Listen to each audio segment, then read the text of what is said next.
Okay, I'd like to welcome everybody to meeting number 572, Town of Grand Falls-Windsor Council.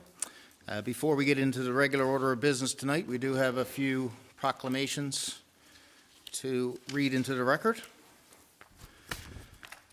The first one is for 211 Day, which is February the 11th, 2023, whereas February the 11th is 211 Day across Canada, and whereas 211 provides an important service to the citizens of Newfoundland and Labrador as the one number people can call to find the right community and social services for their need. And whereas 211 helps the people of Newfoundland and Labrador connect to important local services like home care for seniors, support groups in their neighborhood, finding and maintaining housing, parenting resources, and mental health supports. And whereas 211 is an important complement to the province's 811 and 911 service delivery, and knowing the right number to call with help residents find the right services for this situation, potentially reducing non-urgent calls to 911. Therefore, I, Barry Manuel, Mayor of the Town of Grand Falls-Windsor, do hereby proclaim February 11th, 2023 as 211 Day in Grand Falls-Windsor. And as you can see, obviously we meet every 3 weeks. Sometimes our proclamations are not timed perfectly, as you'll see again with the next one.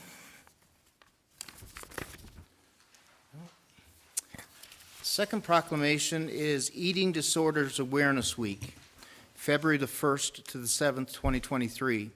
Whereas an eating disorder is a serious mental illness with often devastating physical implications. Whereas eating disorders affect many individuals and families in the province of Newfoundland and Labrador. Whereas recovery from an eating disorder is a journey that includes support from families and caregivers. Whereas the Eating Disorder Foundation of Newfoundland and Labrador is a leadership advocacy group dedicated to promoting support, treatment services, and providing public support services and information about matters related to eating disorders throughout the province. Whereas February the 1st to the 7th, 2023 is dedicated across Newfoundland and Labrador and the entire country as a special time when many educational and awareness activities take place to help raise the level of understanding of eating disorder prevention, treatment, and recovery. Whereas the theme for Eating Disorder Awareness Week 2023 is transforming the narrative from asks to action. Therefore, I, Barry Manuel, Mayor of the Town of Grand Falls-Windsor, do hereby proclaim February 1st to the 7th, 2023 to be observed as Eating Disorders Awareness Week in the Town of Grand Falls-Windsor.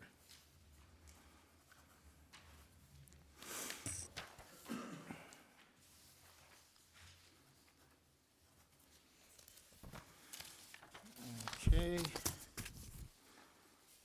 you go.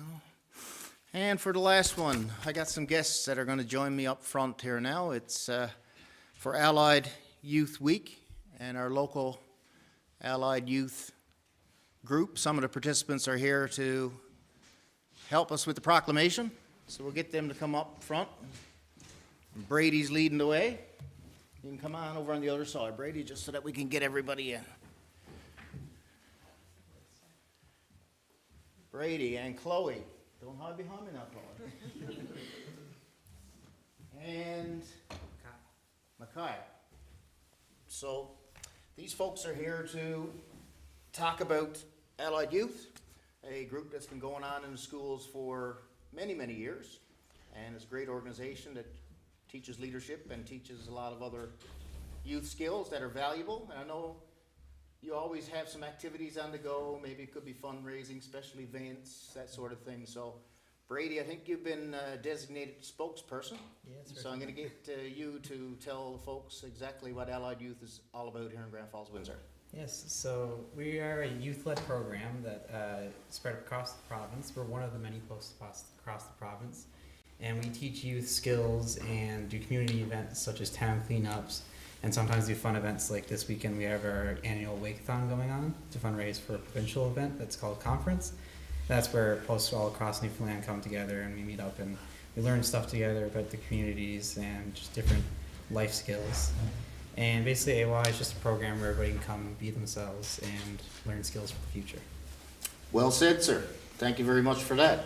Yes, so now I'm going to do the proclamation. I'll sit in the chair and I'll get you, Brady, maybe to get right behind me as the tallest of the three. And Chloe and Micaiah, you can get on either side of me, okay? And Robin is going to want to get a little picture there, so you come on in behind now and I'll read the proclamation. Come on up a bit, Chloe. Okay, proclamation for Allied Youth Week 2023, celebrating our communities. Whereas Allied Youth is an organization for people grade 7 through grade 12, whereas Allied Youth posts are in many communities throughout Newfoundland and Labrador, whereas Allied Youth is celebrating their community and school involvement, whereas Allied Youth encourages members to make choices that reflect a healthy lifestyle, whereas Allied Youth encourages members to educate themselves on issues facing youth today, whereas Allied Youth allows students to run their own posts and make decisions at the post level. Therefore, I, Barry Manuel, Mayor of the Town of Grand Falls-Windsor, declare that February the 12th, 2023 to February 18th, 2023 be celebrating our communities in Grand Falls-Windsor, Newfoundland and Labrador. And I'll sign on the top there. And I'm going to get Brady to switch places with me. And Brady, I'll get you to sign those 3 forms for the local chapter. Hey, Chloe. Yes. You managing to stay warm after these days or what? Trying, yeah.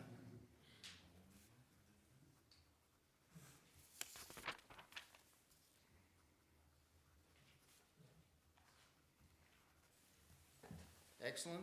Thank you very much. And before we let you go, just incidentally, council has been discussing now for quite some time that we want to get a youth advocacy committee going. So I'm sure Allied Youth will be notified when that time comes, and hopefully you'll have some representation on that committee so that we can hear louder all those young voices in Grand Falls-Windsor and the issues that are important to you. So thanks for coming again. Yes. We appreciate it.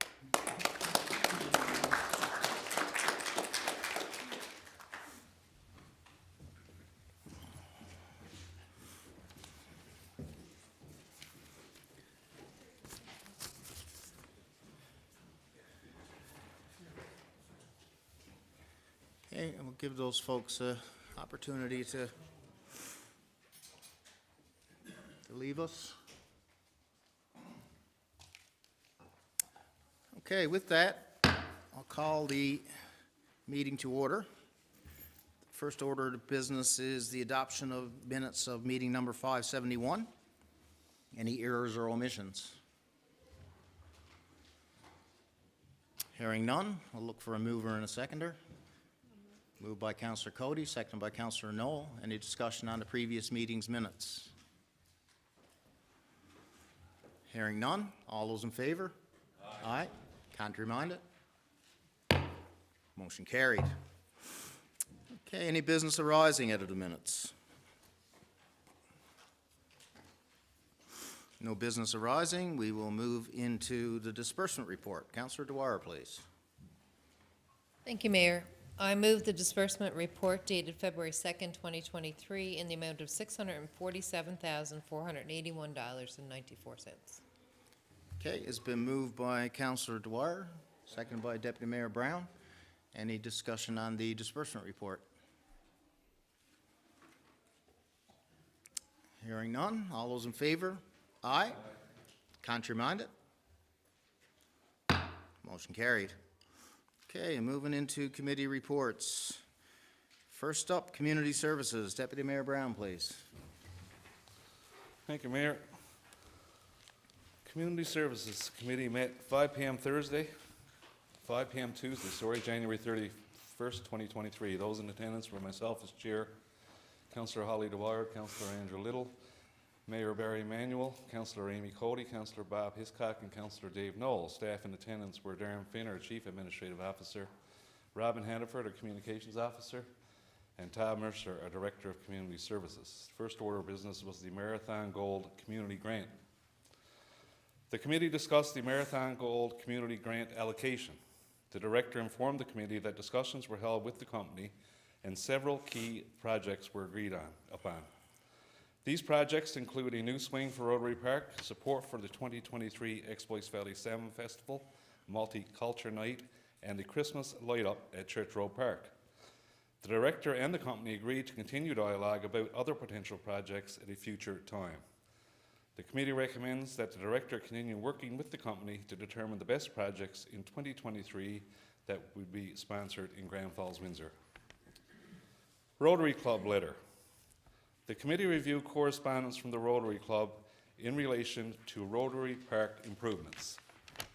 The committee recommends that the director work with the Rotary Club after June 31st, 2023 to determine if there are any future projects where a partnership can be discussed. Fibromyalgia Awareness Day request. The committee reviewed correspondence regarding Fibromyalgia Day and their request to light up the town hall in support of this cause. The committee recommends that the director follow up with the Public Works Department to coordinate for May 12th to 13th, 2023. The committee also recommended that the director investigate lighting products that could be installed and with the capacity to change colors. Using a permanent lighting product with the capacity to change colors may enable council to easily support color lighting changes in support of various interest groups who annually approach council about lighting up the town hall with a special color. The director will later report back to the committee with his findings. Midwinter Beaver Provincial Sponsorship. The committee reviewed sponsorship correspondence from the Department of Tourism, Culture, Arts and Recreation about their continued support of the tourism season extension program and the Midwinter Beaver. The committee recommends that the director work with the Midwinter Beaver Committee to host the Beaver on March 3rd to the 4th, 2023, pending snow conditions. This event is the 10th annual festival. Exploits Valley High stadium requests for grad. The committee has some discussions of providing the stadium for the cap and gown ceremony. It was recommended that the town provide the stadium for the grad for June 20th for setup and June 21st, 2023 for the cap and gown. The director will work with the committee on setup hours required for this event. Hall of Fame jerseys, Joe Byrne Memorial Stadium. The committee discussed the concept of recognizing the professional hockey players who came through the Grand Falls-Windsor hockey program. The committee recommended that Deputy Mayor Brown work on this concept with staff and other interested stakeholders and report back to the committee. The committee discussed the 2023 Salmon Festival format and the desire to ensure a schedule of events is developed with something for everyone. The committee had preliminary discussions about entertainment and recommends the director explore options. As well, the director will engage with Tony Murray and staff to assist in putting together a lineup for 2023. The committee also recommended that staff contact community groups to help with this year's event. Staff will initially engage with the Heritage Committee, the Classic Theatre, and the Gordon Pinson Centre for the Arts to host events. The director will report back at the next meeting. 2023 program update. The director provided an update on the winter programs and informed the committee that the department had developed 15 programs and that 80% of them have sold out on the opening day. The committee was pleased with the winter program offerings and recommended the department start working on the spring session and report back in future committee meetings. National Indigenous Peoples Day request. The committee reviewed correspondence from Sisters Gifts NL, who are requesting support from the town for installing a 7 Feathers crosswalk in honor of National Indigenous Peoples Day on June 21st, 2023. The crosswalk would be bright orange with 7 white feathers. The feathers represent the 7 principles of the Indigenous communities: love, respect, courage, honesty, humility, truth, and wisdom. The committee recommends allowing the crosswalk to be painted and that the Community Service Department and the Public Works and Development Department collaborate to ensure that the crosswalk is installed correctly and all safety protocols are followed when carrying out this work. The committee also recommends that the group select a Sunday morning to paint this crosswalk because schools will be closed and traffic congestion is normally reduced. Economic Development Update. The committee discussed various economic development initiatives being carried out by the department and were pleased with the progress reported. The director informed the committee that the staff have been working with several prospective businesses that expressed interest in setting up business in our community. The department is assisting these proponents identify land. The committee also discussed vacant positions on the Excite Board of Directors and recommends that council and economic development staff collaborate to identify potential candidates that would be best suited to fill the vacant positions. Agriculture Development Proposal, Mackenzie Warford. The committee met with Central Newfoundland farmer Mackenzie Warford, who operates a hydroponics business in the Springdale area. Mr. Warford gave a presentation about the benefits of this kind of farming. The committee also had some discussion with Mr. Warford about land options where this type of operation may be most suitable for expansion into Grand Falls-Windsor. The committee recommends that staff continue to support Mr. Warford as he investigates his options. Mr. Warford was excused from the committee meeting following his presentation and the subsequent discussion with council. New business. The director informed the committee that staff recently met with ACOA to discuss projects and priorities for 2023 and that applications related to the development of the ATV snowmobile routes, Gorge Park, and winter tourism would become the focus of these applications. The director will work with the Chief Administrative Officer and the Public Works and Development Committee to put together these applications and bring them to council for review in the coming months. The committee reviewed a request about adding a washroom riser to one of the male washroom stalls at the YMCA. The director will work with the YMCA to ensure this piece of equipment is added. The committee commended the Grand Falls House Foundation Board on receiving their provincial heritage designation and are hopeful they will also be successful in getting a federal designation. The committee has some discussion about community garbage bins and the fact that some of them are routinely overflowing. Staff believes this occurs because many times citizens put their household garbage into these cans, resulting in the need for continuous maintenance. The director will work with the Public Works and Development Department to discuss solutions for areas of concern, especially Cromer Avenue, the Dog Park, and Gorge Park. The committee discussed the option of installing a couple of 19-kilowatt charging stations around town to help provide opportunities for the electric cars, for the purpose of ensuring Grand Falls-Windsor is vehicle-friendly. The committee recommends that staff work with a couple of local electric vehicle owners to help identify options and report back when the information is gathered. The committee also discussed the importance of staff being mindful about the needs for electric charge stations when discussing future renovations or construction projects associated with the larger retailers in Grand Falls-Windsor. The meeting adjourned at 8:15 p.m. and I move the recommendations and report of this committee. Okay, it's been moved by Deputy Mayor Brown, seconded by Councillor Little. Any discussion on the community services minutes? Councillor Little. Thank you. Just to highlight what Deputy Mayor said about the provincial heritage designation that the Grand Falls House received recently. It's a big step and it's a result of a lot of hard work on behalf of the foundation, chaired by Peggy Bartlett, and I think there's 12 or 13 on that board that do a lot of really good work, and they're currently working towards the federal designation, which only takes, I'm told, 3 to 5 years to get, so we'll look forward to that in the near future. But yeah, besides that, it was a great moment for them because they felt they've been spinning their wheels up until the town received the property. Now that the town owns the property, they can actually get some work done, which was already happening. Yeah, and of course, you're the representative of council on that committee as well, and attend all the meetings, and so your contribution is valuable. And we hope to get lots of great news from the Grand Falls House Foundation in the years to come. You know, the heritage designation is awesome, and we hope that 3 to 5 years' time we'll have the federal one. Sounds like trying to get an answer to Revenue Canada or something.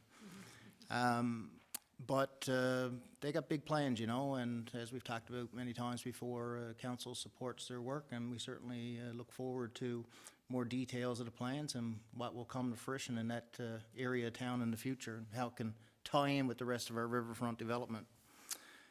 Okay, any other comments? Deputy Mayor. Just to commend our new Director of Community Services on all the new programs the department has come up with over the last month or so. And like as I said, to have them, 80% of them totally sold out, bodes well for the department and bodes well for the future, and bodes well for the people of Grand Falls-Windsor, ensuring that everybody gets something to participate in if they so desire. So keep her going, Mr. Mercer. Great work. We appreciate it. Yeah, for sure, and, you know, it's a good problem to have when you're getting fully subscribed programs. And I know the department does a great job of making sure we get a broad selection so that different age groups and different interests and, you know, different walks of life are all able to be active. And we talk a lot lately about healthcare and the health accord and the social determinants of health. And one of the big things, of course, is having those active opportunities within municipalities so that people, in particular our youth, can be physically active and engaged. And we expect that that would take a somewhat of a burden off the healthcare system in the future. Okay, any other comments? Hearing none, I got a few things, a couple at least. Midwinter Biver was mentioned there. I know this is probably close to our 10th year now, I guess. You know, I know COVID threw a wrench into things, but we got some snow. Make it a little bit better, I guess, for snowmobiling conditions. What's the ticket situation like for Midwinter Biver? So tickets went on sale on Monday. Because of the short time frame and not having snow up to this point and already having to postpone it, we've separated each event so you can take just the snowmobile ride now and the supper. You don't have to buy the whole package to participate. So we're leaving it up to every individual now. If they just want to go on the snow ride, they can do that. If they want to come for a 6-course meal done by Chef Rory McPherson and Robert Liberty, the new chef in town, they can just buy the supper tickets now. So they're online, they're on our website, and we invite everybody to go check it out. Yeah, good, awesome. It's always a fun event and get a lot of people come in from out of town. Hopefully the snow doesn't get rained away. Salmon Festival, just a word on that. You know, it's that time already that we're talking about Salmon Festival, and we know it'll be the third weekend in July. And last year was a really successful weekend, and I never heard one negative comment at all. So it looks to be much the same flavor this year, which is what we should be doing when we know that it's well attended and people are enjoying themselves. And again, lots of things for many different interests, and also affordable. You know, we do have some events, of course, that come at a cost, and we try to have ourselves cover off the costs. It's not about being money makers here on these events, but there's also a number of events that are free of charge, and allows everybody to be able to take part. So we look forward to more details on that. The charging stations, just want to mention that because I know I had a meeting with a couple of individuals locally and some discussion with a gentleman from St. John's who's been an advocate for charging stations now for some time, but as we know, I mean, things are progressing in the direction that we expect them to. We do have more and more electric vehicles all the time. There are a number of companies who are starting to build vehicles you never thought would be electric before, like, what was it, Super Bowl the weekend, a Dodge Ram, I think, was it's going to be electric.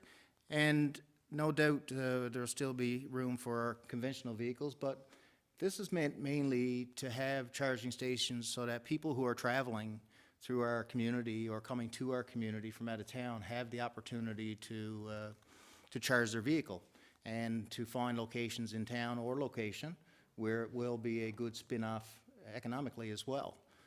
You know, somewhere where you can stop, get your vehicle charged, which typically takes about a half hour depending on the size of the unit that you're dealing with. And, you know, while they're doing that, maybe go in, do some shopping, or enjoy some of the facilities around town. One thing I know, I had heard a comment that, this is for some of the electric vehicle owners in town, but certainly is not. And the people who own electric vehicles in town now have their own chargers. And, they typically charge their vehicles overnight and they're ready to go. And they will have no use for chargers within our town. So just wanted to mention that as well. And lastly, Joe Byrne Memorial Stadium. It was mentioned there in the minutes. And I know I received an email from Brian and Vera Blackmore yesterday, which I forwarded to the director and to the chair of the committee with regards to a suggestion that we do something this summer to recognize this being the 75th anniversary of the Joe Byrne Memorial Stadium. And I'm sure we're going to be able to do something to recognize that. Don't know how big or how small at this point, but I thought it was a good suggestion, and a lot of history in that arena, that's for sure. Anybody particularly who followed hockey over the decades, and I know there's some reference to some players who are deserving of having their jerseys hung from the rafters, but boy, oh boy, there's been some big games, big crowds in that arena over the years, and it was the first artificial ice surface east of Montreal at the time. So it was certainly ahead of its time, and a beautiful, beautiful building, and something that we will look forward to this summer as well. With that, I don't have anything else on the community services. Any other comments? Hearing none. All those in favor? Aye. Contrary-minded? Motion carried. And I should mention Brian and Vera were there for a lot of those games, I would say. Especially St. Mike's at the time, but we won't get into that. Public Works and Development. Councillor Cody, please. Thank you, Mayor. Public Works and Development met on Wednesday, February 1st at 5 p.m. In attendance, myself as the chairperson, Deputy Mayor Mike Brown, Councillor Bob Hiscock, Mayor Barry Manuel, Councillor Dave Knoll, Councillor Holly Dwyer, Councillor Andrew Little. Staff included Darren Finn, Chief Administrative Officer, Nelson Chapman, Director of Public Works and Development, and Robin Hannaford, Communications Officer. 53 2nd Avenue. The committee reviewed a report from staff concerning a rental property at 53 2nd Avenue. There was a complaint received and an inspection was completed by the town's building inspector and the fire inspector. A letter was addressed to the landlord outlining the deficiencies discovered by the inspection and requested action be taken to complete the necessary repairs. A follow-up inspection found that little action was taken. Staff requests a repair order be issued to the property owner. The committee recommends staff prepare a property status report for the Chief Administrative Officer and a repair order be issued for 53 2nd Avenue to address the issues identified. Proposed riverfront development. The committee reviewed areas along the riverfront within the town to identify potential areas for future development. The committee recommends staff focus on a parcel of land on the east of Gorge Park near the ski chalet.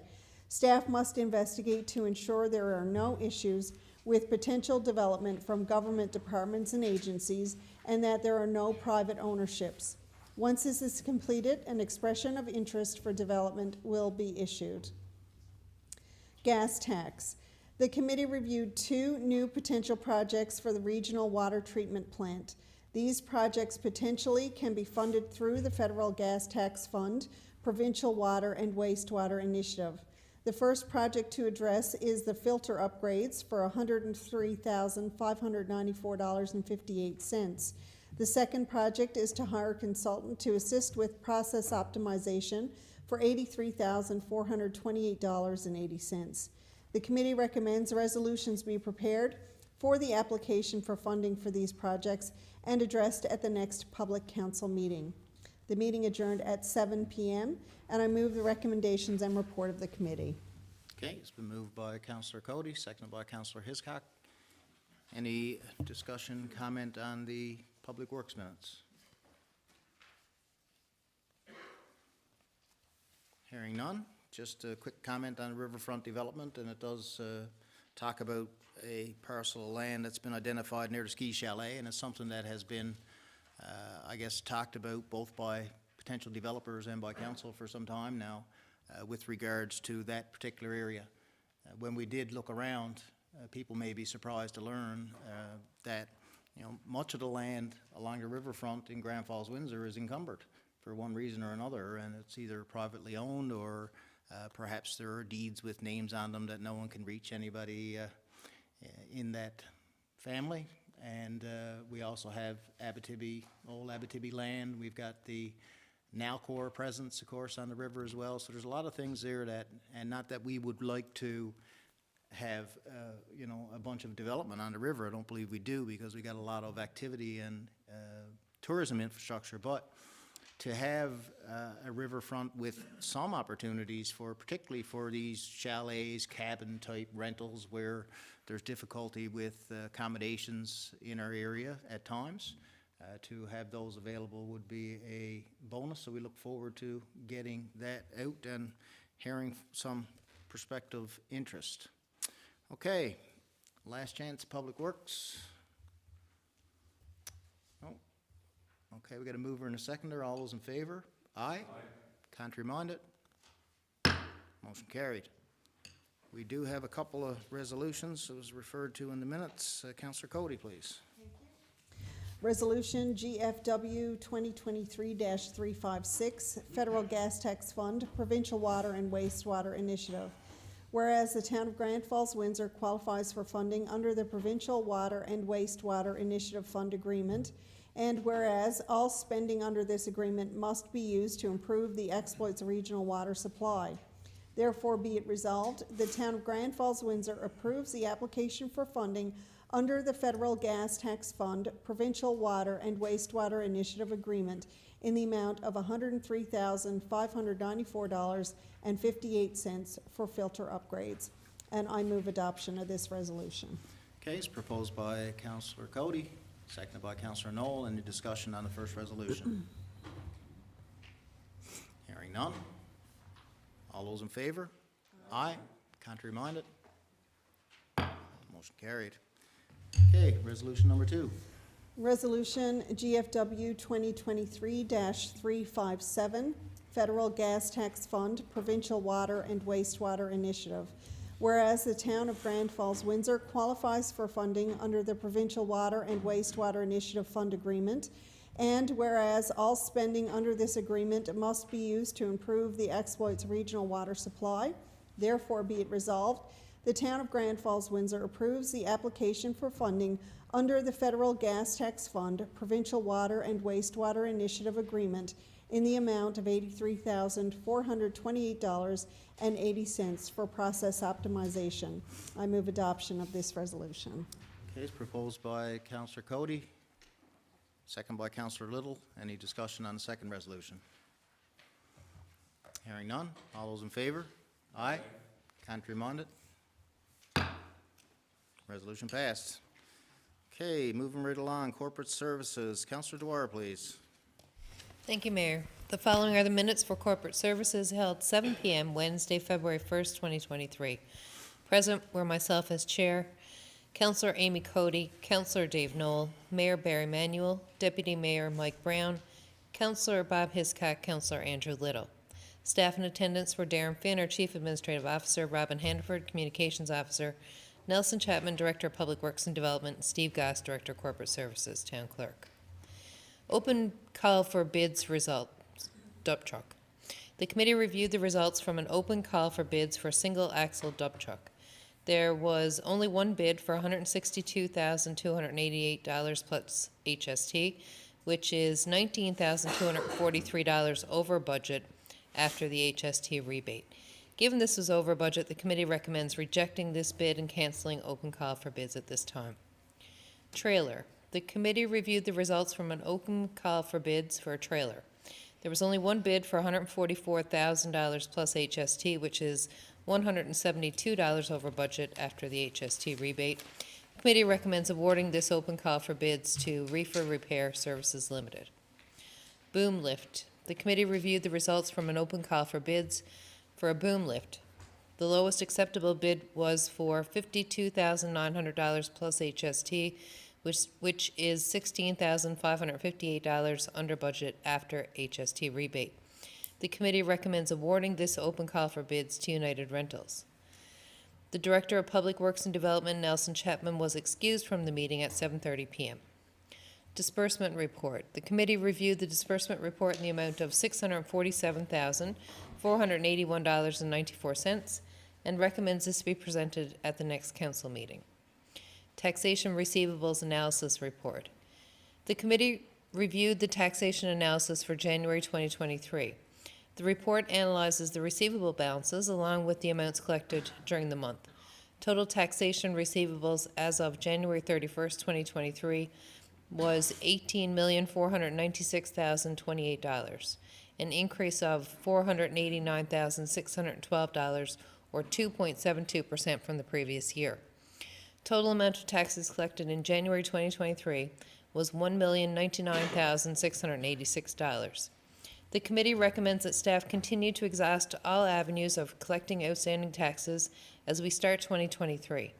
In addition, residents are reminded to contact the Corporate Services Department at 709-489-0402 to discuss payment options or to set up a payment plan.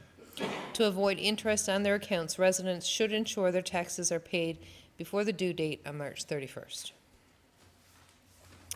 Municipal Codes of Conduct. The committee reviewed policies HR 30 and C19, which are required by recently adopted provincial legislation regarding codes of conduct for councillors and municipal officials. The committee recommends these policies be adopted and the training and education of all staff and volunteers begin as soon as possible. There is also mandatory training for councillors, which is already underway. Lions Club action. The committee reviewed a request from the Lions Club looking for a donation towards their online auction. The committee recommends staff put together a ticket package for upcoming town events. The meeting adjourned at 8 p.m. and I move the recommendations and report of this committee. Okay, it's been moved by Councillor Dwyer, seconded by Deputy Mayor Brown. Discussion and comment on the corporate services minutes.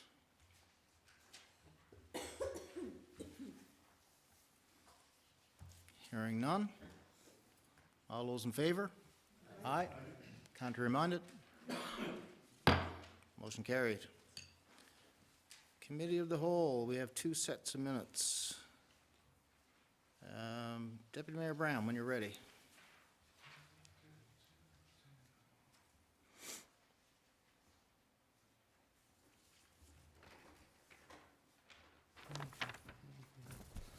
Committee of the Whole met 5 p.m. Tuesday, February 7th in 2023.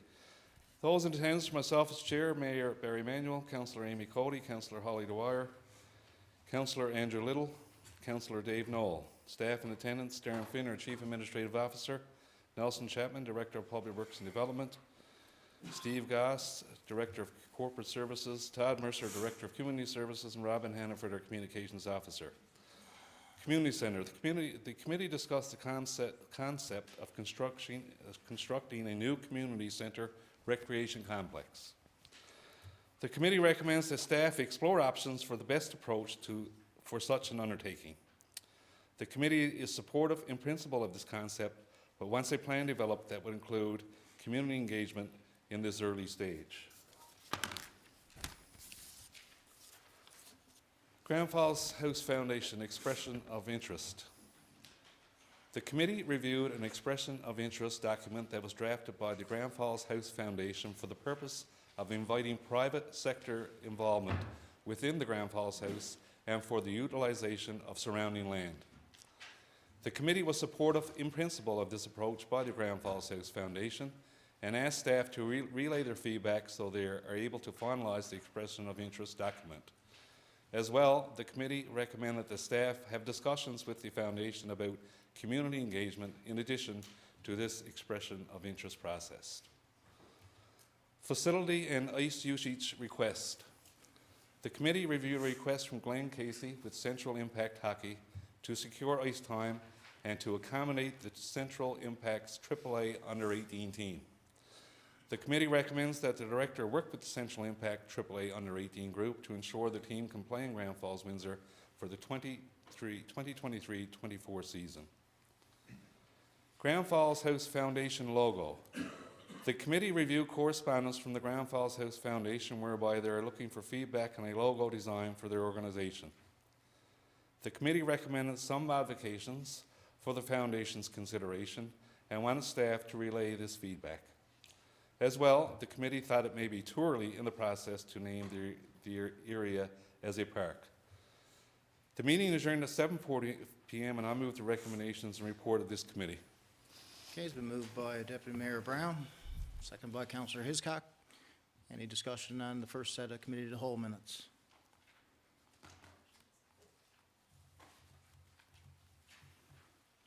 Deputy Mayor. Just with respect to the request for ice time for Mr. Casey and Essential Impact, I know that our director is going to work with them.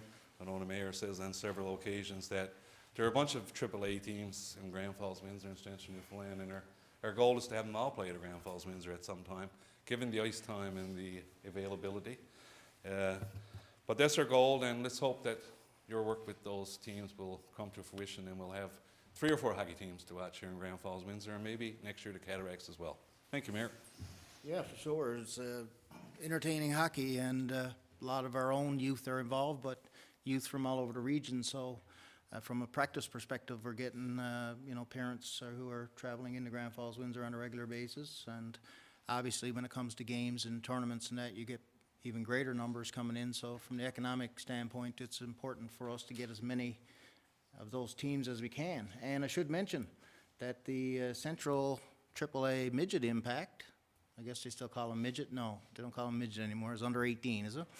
So they just defeated the Blizzard from the East Coast in the semifinals of their league. The Blizzard finished ahead of the Central Impact in the regular season standings in second place, and the Impact were in third. But they swept them 4 games in a row. And impressive, and congratulations to everybody involved with that. And we will see some hockey here in the next few weeks in terms of a final. They'll be playing the Newfoundland Growlers, not the Growlers that play at a Model 1 now, but we'll call them the mini Growlers. They're coming in, and they're quite a good team, so they'll have their hands full, but hopefully people will get out and watch that, and I'm sure we'll have information on our Facebook page as to when that's going ahead. Any other comments? The first set of committee of the whole minutes.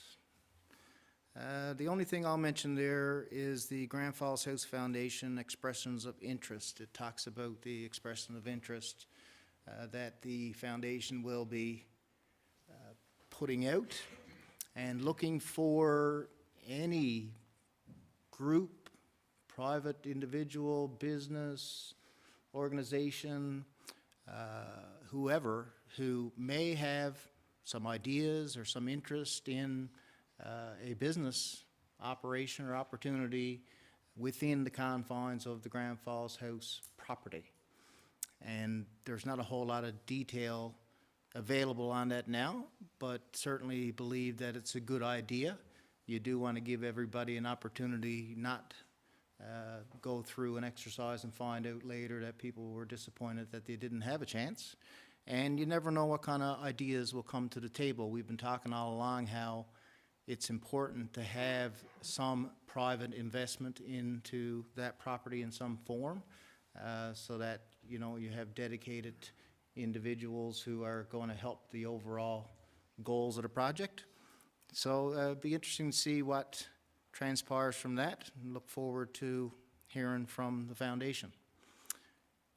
Last chance on the first set. Got a mover and a seconder. All those in favor? Aye. Contrary minded? Motion carried. Committee of the Whole, number 2, Deputy Mayor. The Committee of the Whole met 5 p.m. Thursday, January 26, 2023. Those in attendance were myself as Chair, Mayor Barry Manuel, Councillor Amy Cody, Councillor Holly Dwyer, Councillor Bob Hiscock, Councillor Andrew Little, and Councillor Dave Knoll. Staff in attendance were Darren Finn, our Chief Administrative Officer, Nelson Chapman, Director of Public Works and Development, Steve Goss, Director of Corporate Services, Todd Mercer, Director of Community Services, and Dave Gardner, Building Inspector. Community Centre. The committee held discussions on the possibility of constructing a new community centre to replace aging arenas and adding new infrastructure to meet current and trending recreational leisure and conference hosting needs. The discussion stemmed from a recreational needs assessment and a regional complex feasibility study completed in March 2020 by Lat 49 Architecture Incorporated. The committee recommends that staff review this report and engage with council about options for its consideration. The committee also recognizes that these discussions are preliminary and much more discussion is recommended in future committee meetings. As well, the committee will discuss its options for more public engagement at the next Committee of the Whole meeting. The meeting adjourned at 7:10 p.m. and I move the recommendations and report of this committee. Okay, it's moved by Deputy Mayor Brown, seconded by Councillor Dwyer. Any discussion on the second set of Committee of the Whole minutes?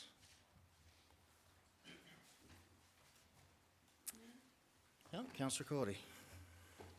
I just wanted to speak on the recreational complex and just wanted to say how impressed I was with Dave Gardner and our staff and the ability to come up with a concept that we think could really work for our community and for the region as a whole. Very impressive facility. We know that, you know, this facility in its entirety, as it is right now, will cost an awful lot of money, and we realize that there will be a lot of community engagement and feedback necessary as we proceed through making the decision on, you know, what we will do with a facility like this. We know there's a need, but we also understand, you know, with the economy and the needs these days, that it can be very difficult to come up with this money. So it's very important for our residents and residents of the region as well, who would also have an interest in a facility like this, to reach out to council, reach out to staff, provide us with feedback, ask any questions, so that we can have a complete and full understanding of the need, the necessity, the, you know, the size, the stature of this building, what's going to be included. Is there something that we overlooked? You know, are trends changing that we might not be aware of that we may need to incorporate? So, you know, you can reach out to us anytime on this, but we will also engage the public ourselves through public forums, Zoom calls and whatnot, you know, in the near future, to invite and give an opportunity for groups and individuals to certainly give their feedback. So just want to make the public aware to continue to watch for that information and for those opportunities, because, you know, the building itself is quite impressive. You know, we feel confident in a possible location, you know, where it would fit, where it would best serve the community and the region as well. So again, just stay tuned, but you know, just again, thanks again to staff for really putting this concept together, because it is very impressive, and it just shows the level of, you know, the level of work and the commitment to the work that our staff do here in the community. So thanks to them for that. Yeah, thank you.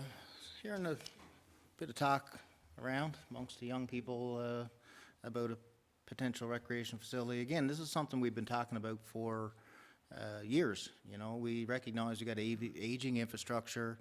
You always got to measure that, whether you start investing into something new as opposed to continuing to fix up older infrastructure.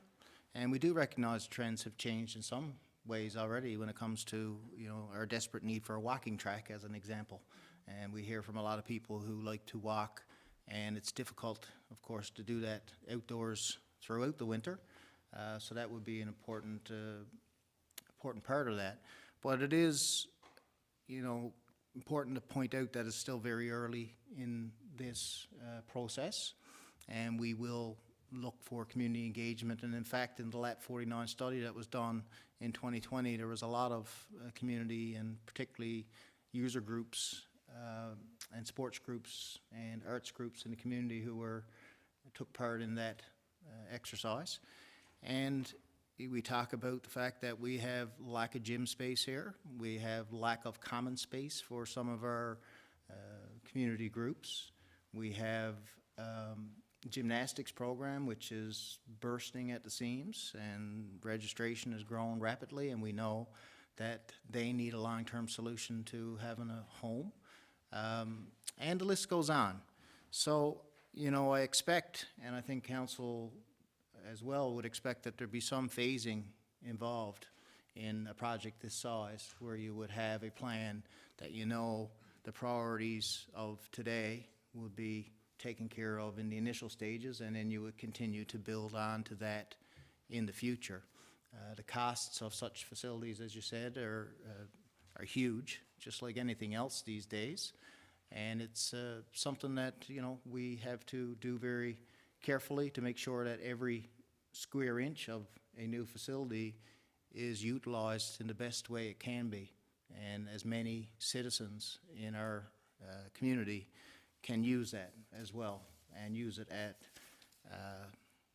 you know, something that's not going to be exclusive for only those who can afford it, which all has to be taken into consideration. So lots of discussion. Look forward to hearing from the community on that, and there will be town halls and that coming up. So, you know, we hope that we can take the next step towards that huge project.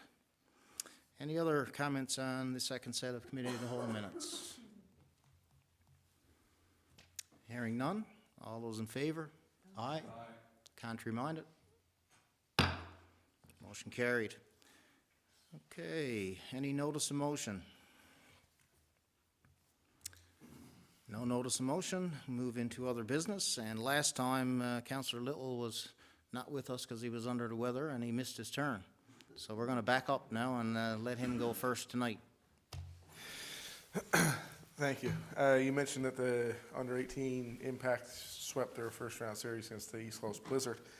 Also, their goalie is Adam Hedges, who's born and raised here, still lives here, obviously. He was actually recognized as the top-performing goaltender in the AAA under-18 across Canada for the week of January 31st to February 5th, which is pretty high praise considering the amount of AAA programs across the country. So it's pretty impressive. He obviously played a huge role in that sweep of the East Coast Blizzard, so it's worth recognizing. Staying on Adam, I actually had a referee from Gander that I knew from years ago reach out to me. He refereed the game Friday night in Gander, AAA played against the Blizzard, and he messaged me to let me know how, wow, wonderful goalie Adam is, but he also said, like, the whole game was all, please, thank you. It was just, man, he said he was not only an elite goalie, but he was like a wonderful young man. And which is, you know, in the heat of the battle, sometimes that doesn't come across, right?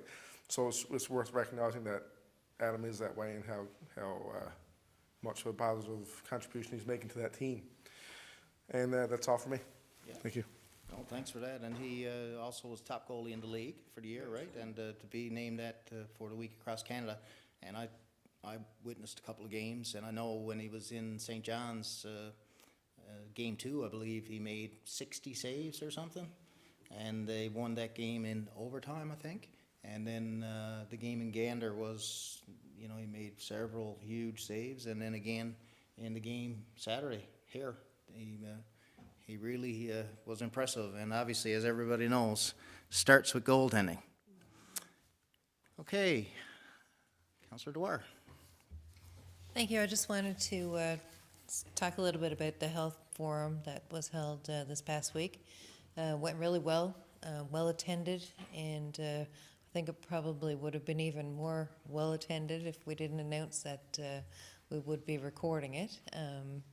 But all the comments that I've heard post have been excellent, and I wanted to thank the staff. I think getting in and out of that Classic Theatre that night was seamless, and you know, everyone appreciated the opportunity to become informed and to have a say. And so I was very happy with the turnout, and I'm sure we'll be doing more of that into the future. Thank you. Absolutely. Deputy Mayor. Thank you, Mayor. Not much for me today. I would like to commend Councillor Dwyer and yourself, Mayor, and the staff for that presentation at the Classic Theatre on the health court. Very, very well received. A lot of information went out. And the fact that it was recorded gave everybody an opportunity to see it, who wanted to see it. But a lot of good information, a lot of useful information, a lot of information people didn't know. So it was great to bring the community up to speed on what's going on with the health court. And the only other thing I got tonight, Mr. Mayor, is to wish everybody a happy Valentine's Day. Have a good one. Thank you, Deputy Mayor. Councillor Cody. Thank you, and just to echo the Deputy Mayor, when I shared our meeting information tonight, I quoted, "When you love your municipal work," so we're here Valentine's Day, we're here all the time, every day pretty much, so Valentine's Day is no different for us, but to all of those who are probably going to watch this tomorrow because they do have plans tonight, happy Valentine's Day. Just one item that I wanted to mention tonight. There was a public forum, a public hearing scheduled for tomorrow, February 15th. That is canceled. So as per the Urban and Rural Planning Act, the public hearing that was scheduled for February 15th is canceled. No objections or representations were received. And I just wanted to note from the Act with regards to public hearing, Section 21(1), where no objection is made under Section 20, the council or regional authority may cancel the public hearing. So none were received, hence we are canceling the need for the public hearing tomorrow night. Thank you. Thank you, Councillor Cody. Councillor Knoll. Thank you, Mayor. Just a couple things on the plate this evening, it's rather late. Just to add to the Midwinter Biver, this is important. It's their 10th anniversary, and I know that our director's put a lot of time and effort into this in his previous role. And just let people know that it is an opportunity to enjoy some of the great scenery we have here in central Newfoundland, in addition to having a dining experience quite unlike anything else that you might have. And I'd tell you some of the names on the palette, but I just can't pronounce them, so we'll leave it as it is. But it's a great opportunity, and it's individualized, so people can pick and choose their particular interest, or we encourage you to take part in the entire weekend, because it is a great weekend, as it always has been. I just wanted again to commend Councillor Dwyer on our health forum that we had last week. It was just so nice, from a person, not just as a councillor, but as a town person here, to see so many other people get involved. It was a full house. It was well run, and the questions were good by and large, and the commentary was great. I just encourage all the town's residents to try and take a little more proactive approach on getting involved in the decisions, and not that we're always looking for any more calls and emails, but to reach out to your councillor, to ask the questions, and to be a bit more proactive versus apathetic. All too often we hear people say, "Oh, people are complacent," but no, it was great to see that we had so much community involvement and concern last week. And just one last little item for me, my usual rant when the days are dark. We mentioned this evening, I have no interest in turning a resident into a hood ornament, so please put on something reflective. At Grenfell Heights, I mean, it's dark, and they're dressed in the dark black clothes from head to toe. And I think that they might think that the black stands out against the snow. No, because when you're coming down the roads are still dark, and you're dressed in black, and it's just, how many times do you have to see it until you see somebody get hurt, and we don't want that to happen. They say, "Oh, maybe I will." No, again, be proactive and put on something reflective. Buy a safety vest before you go for a walk. It's so nice to see those people who do have them on, because they do stand out, and then you whiz by somebody, and they say, "My God, there was another human that just was a little too close to the road." So just be proactive again. Be safe, everybody. Thanks, Mayor. Yeah, well, thank you, Councillor Knoll. And with that said, I know, talking to the director today about that issue, and particularly on Grenfell Heights, I know he indicated that the crews are out doing widening around town now, which is always the case once everything else is taken care of, and Grenfell Heights is a road that obviously is on the list, given that there's no sidewalks on Grenfell Heights. And I know I heard from a couple of residents in that area about that concern, and there's school buses, of course, that stop on Grenfell Heights in numerous areas, and you got kids sometimes having to cross the road or walking a fair distance before they get to their house. So drivers, keep your speeds down and beware, especially days like now where slush and a little bit of slippery conditions around turns and that sort of thing. So keep speeds down, and as I said, we'll continue to try to do our part to make things as safe as possible. Councillor Hiscock. Thank you, Mayor. Just a few items, Mayor. One is the Special Olympics Winter Games. It just wants to remind everybody it's coming up in March, and we're going to have an excess of 400 athletes and their caregivers and that with them, and anybody can volunteer. If it's just a couple of hours or for a day or whatever, please feel free.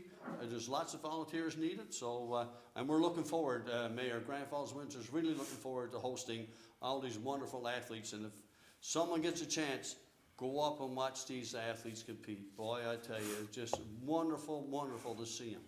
And also, Mr. Mayor, yes, a number of activities within our town. And thanks to, of course, our Director Todd Mercer and his staff, that a lot of these great activities are going fast.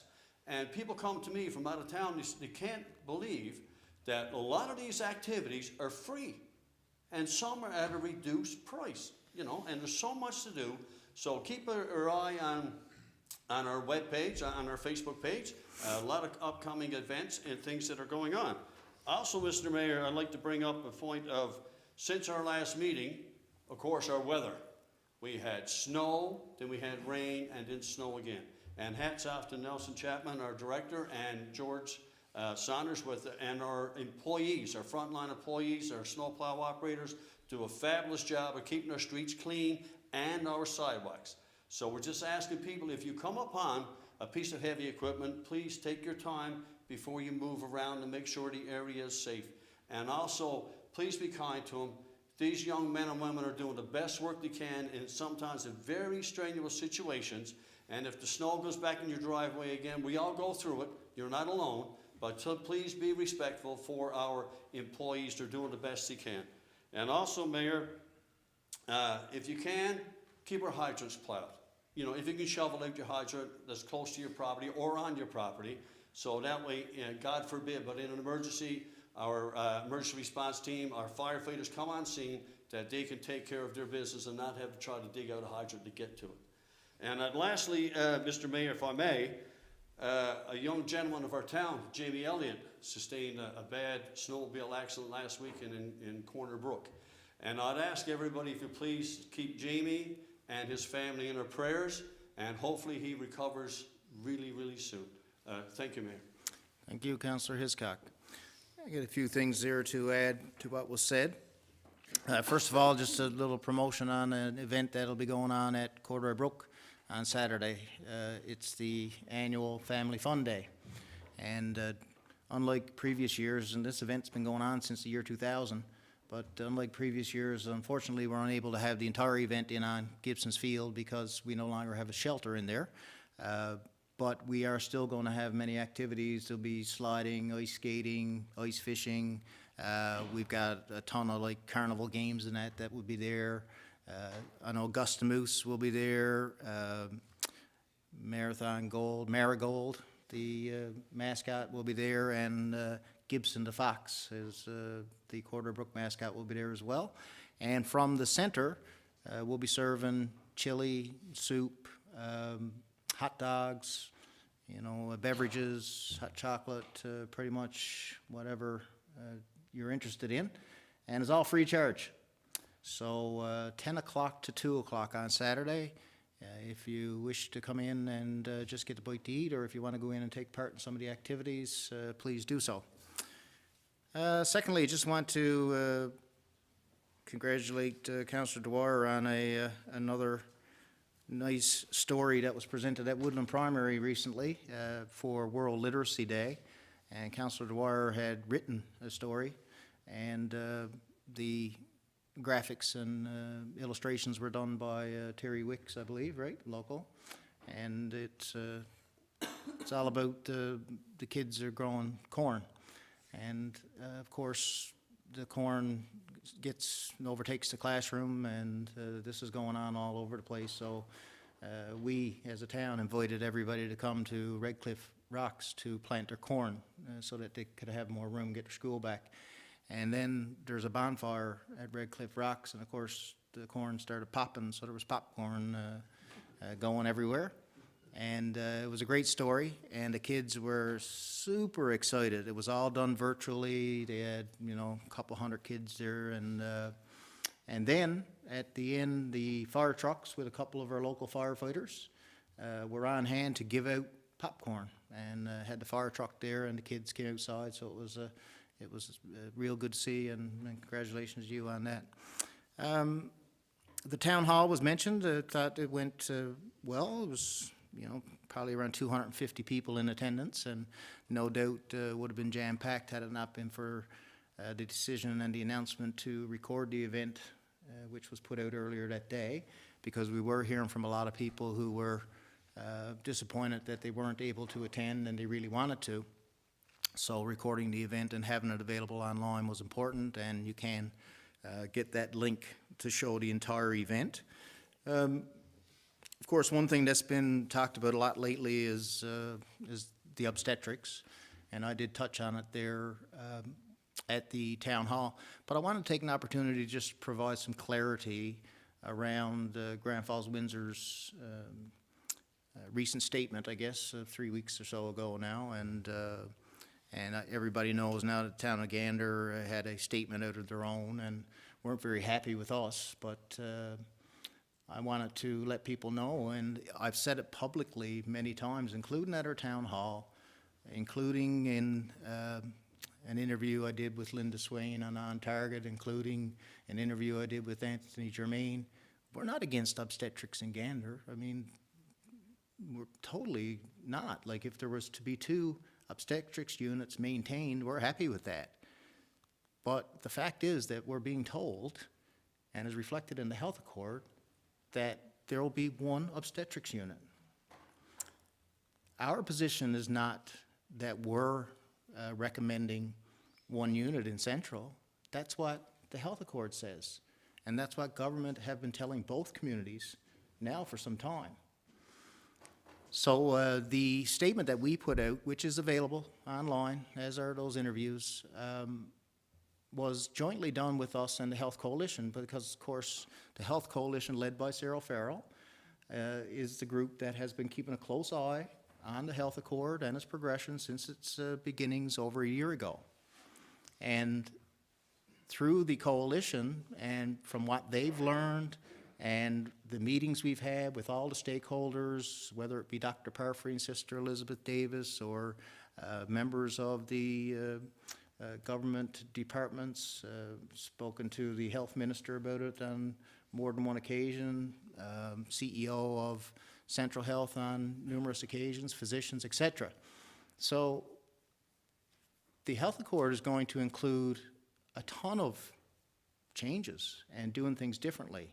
And one thing, that we all believe is that when the provincial health authority is activated in the spring, and along with government, that we feel that they should really get ahead of educating and getting information out to the public in terms of what is included in this plan and what exactly it means to citizens. Because if people don't understand what the impact is going to be, then they're less likely to accept it or to get buy-in. And this is the health accord, which is billed as the plan that's going to fix things, reimagining healthcare. And you had some of the best and brightest health minds in the province behind that report. So we're never and are not against obstetrics in Gander as it's being portrayed. And I was surprised, because when I saw the release from the town of Gander, and I don't want to get into a back and forth, and I'm not going to, because I don't think it's productive at all. I think it's counterproductive. But I was surprised, because knowing that we've been told multiple times that there's only going to be 1 obstetrics unit, whether we agree with that or not, and knowing that it says in the health accord that there's only going to be 1, and that it's going to be, it's recommended to be in Grand Falls-Windsor, then all we were doing is speaking out on behalf of our residents, which we ought to have the right to do, as the town of Gander had done not long ago with regards to their displeasure. And I get that people in New West Valley and the areas that are going to have to travel long distances, and Whether that's unacceptable is going to be up to government. And if they decide tomorrow that the obstetrics unit is going to be maintained in both communities, we're happy. But when you use the arguments in New West Valley, I mean, we've got Bayvert and Fleur de Lis that are, you know, just as far away, and the same kind of concerns come in here. I think what's important to everybody in the province, because we want what's best for all people of the province. And I think it's anywhere, no matter where you live, it should be fair when it comes to health care. And, you know, we want to make sure that when it comes to our obstetrics, that it's maintained as it should be. But also, we just want to make sure that our health care needs are met and make sure that in an emergency, your needs are met. And I think everybody in the province has that same need. And again, whether it be obstetrics or any of these other changes that are being proposed or doing things differently, the information is not getting out there.